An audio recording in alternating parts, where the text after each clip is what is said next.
നമസ്കാരം. മൈനാഗപ്പള്ളി ആനൂർക്കാവിലെ വാഹനാപകടത്തിന്റെ കൂടുതൽ വിവരങ്ങൾ പുറത്ത്. മൈനാഗപ്പള്ളി സ്വദേശിനി കുഞ്ഞുമോളെ വാഹനമിടിപ്പിച്ച് കൊലപ്പെടുത്തിയ അജ്മലിനെതിരെ കുറ്റകരമായ നരഹത്യയ്ക്ക് കേസെടുത്തു.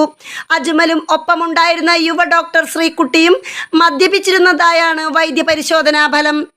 ടയറിനിടയിൽ കുഞ്ഞുമോൾ വീണ് കിടക്കുന്നതിനിടെയും വാഹനം മുന്നോട്ടെടുക്കാൻ അജ്മലിനെ പ്രേരിപ്പിച്ചത് യുവതിയെന്നാണ് സാക്ഷിമൊഴി.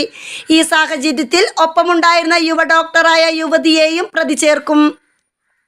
വാഹനമിടിച്ച് വീണ സ്ത്രീ വണ്ടിക്ക് അടിയിൽ കിടക്കുന്നുണ്ടെന്ന് വിളിച്ചു പറഞ്ഞിട്ടും ഓടിക്കൂടിയ നാട്ടുകാർക്ക് ഇടയിലൂടെ അജ്മൽ വാഹനം മുന്നോട്ട് എടുക്കുകയായിരുന്നുവെന്ന് ദൃക്സാക്ഷികളായ നാട്ടുകാർ പറയുന്നു.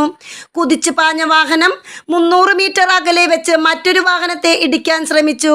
വെട്ടിച്ചു മാറ്റിയപ്പോൾ മതിലിടിച്ച് തകർത്തു. മുന്നോട്ട് മറ്റു 2 വാഹനങ്ങളെയും ഇടിച്ചു. കരുനാഗപ്പള്ളിയിൽ വെച്ച് പോസ്റ്റിൽ ഇടിച്ച്